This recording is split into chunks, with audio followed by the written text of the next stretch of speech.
Shalom, damai di hati. Saudaraku yang diberkati Tuhan Yesus, berjumpa lagi hari ini, Kamis 5 Februari 2026. Saya percaya ada sukacita dalam kehidupan kita semua, sehingga bisa merasakan berkat Tuhan di hari ini. Dan marilah kita isi hari ini dengan belajar firman Tuhan lewat renungan harian keluarga. Namun sebelum itu, marilah kita berdoa. Mari berdoa. Ya Bapa, ya Tuhan kami rindu lagi akan Engkau Tuhan. Ketika kami akan menjalankan setiap kehidupan kami di hari ini, kami rindu lagi untuk diisi melalui firman Tuhan. Kami rindu untuk dipenuhi dengan firman Tuhan dalam kehidupan ini. Maka lewat kerinduan kami yang saat ini mau mendengarkan firman-Mu, biarlah Tuhan mencurahkan berkat, hikmat kepada kami melalui Roh-Mu, agar supaya kami dapat mengerti firman yang akan kami dengarkan sebentar. Untuk memperteguh kehidupan kami, memperkuat iman kami dalam kehidupan kami akan melaksanakan aktivitas di hari ini. Berfirmanlah kepada kami Tuhan, kami siap mendengarkan firman-Mu saat ini. Di dalam nama Tuhan Yesus, amin.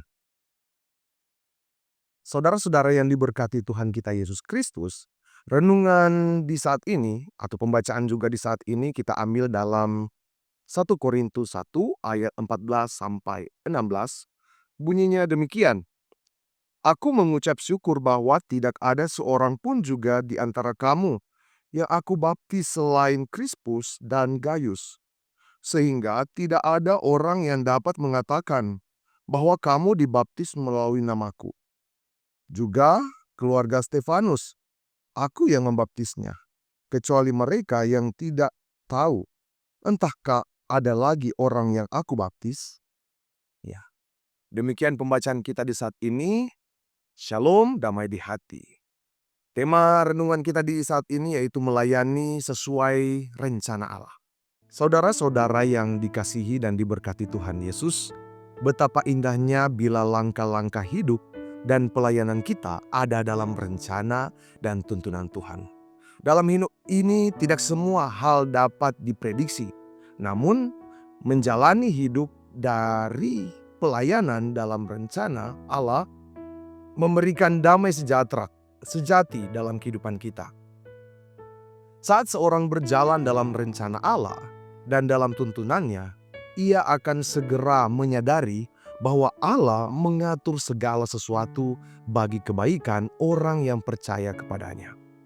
Saat menyadarkan jemaat Kristen di Korintus tentang sentralisasi Yesus Kristus, Paulus berbicara tentang baptisan yang terjadi di tengah jemaat. Paulus mengungkapkan syukurnya bahwa di dalam jemaat Korintus hanya Krispus dan Gaiuslah yang dibaptisnya, sehingga tak ada orang yang dapat mengatakan bahwa kamu dibaptis dalam namaku. Krispus adalah pemimpin rumah ibadat di Korintus yang menjadi percaya kepada Tuhan, bersama-sama dengan seisi rumahnya karena mendengar pemberitaan Paulus. Itu bisa kita baca dalam Kisah Para Rasul 18 ayatnya yang ke-8. Nah, sedangkan nama Gaius sendiri disebut Paulus dalam Roma 16 ayat 23. Yakni dia yang memberi tumpangan kepada Paulus dan kepada seluruh jemaat. Paulus juga menyebut keluarga Stefanus sebagai mereka yang dibaptisnya, di mana Stefanus dan keluarganya adalah orang-orang yang pertama-tama bertobat di Akhaya. Kenyataannya bahwa Paulus hanya membaptis beberapa orang saja. Paulus bersyukur sebab semakin memperkecil kemungkinan orang-orang yang hendak mengklaim status istimewa Paulus sebagai orang yang membaptis mereka. Nah, sedangkan klaim-klaim yang demikianlah yang semakin memperuncing terbagi baginya jemaat dalam golongan dan kelompok atas nama figur orang tertentu, termasuk nama Paulus pada saat itu. Rasul Paulus yang melayani sesuai dengan rencana Allah, termasuk fakta bahwa ia hanya membaptis beberapa orang saja di Korintus, sebagaimana yang dikehendaki Allah untuk dilakukannya pada akhirnya itu mendatangkan kebaikan baginya dan bagi jemaat. Nah, saudara-saudara yang diberkati dan dikasihi oleh Tuhan Yesus, bagaimanakah hidup dan pelayanan yang kita jalani sebagai orang Kristen dan dalam kehidupan sebagai keluarga Kristen? Apakah kita berjalan dalam rencana dan tuntunan Tuhan, atau justru kita lebih banyak bersandar pada rencana dan kekuatan kita sendiri? Kiranya Tuhan menolong kita terus berjalan dalam rencananya. Rencananya sesuai dan selalu mendatangkan kebaikan bagi kemuliaannya. Tuhan kiranya memberkati kehidupan kita dan memberkati firman-Nya. Amin. Mari kita berdoa. Bapa di sorga, kami sungguh bersyukur kepadamu ketika hidup kami selalu ada dalam tuntunan Tuhan. Kami selalu diberkati, kami selalu dijaga, dan kami selalu dipelihara. Terima kasih Tuhan untuk segala kebaikan yang Tuhan sudah nyatakan bagi kami manusia yang lemah ini. Karena tanpa Engkau Tuhan, kami tidak bisa apa-apa. Kami menjalani kehidupan ini sesuai dengan rencana Tuhan dan sesuai dengan tuntunan Tuhan. Kami mendengarkan firman-Mu Tuhan di pagi hari ini, sehingga kami dikuatkan lagi untuk terus menjalani kehidupan ini dengan penuh sukacita iman yang selalu mengandalkan Engkau dalam segala kehidupan kami. Kami akan andalkan Engkau Tuhan dalam setiap proses yang akan kami laksanakan. Kami akan selalu ada lewat tuntunan Tuhan. Mampukan Tuhan kami untuk dapat melakukan semuanya itu sesuai dan seturut dengan kehendak Tuhan, sehingga kemuliaan yang hanya ada dalam kehidupan kami.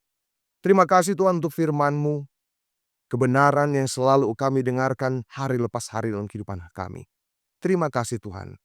Begitu juga dalam kehidupan kami yang hari ini akan melaksanakan setiap tugas tanggung jawab kami, dalam setiap pekerjaan-pekerjaan kami, yang mungkin saja saat ini kami sementara ada di dalam kendaraan kami sedang mengemudi, atau kami yang sedang berjalan kaki, yang sementara mendengarkan firman di hari ini.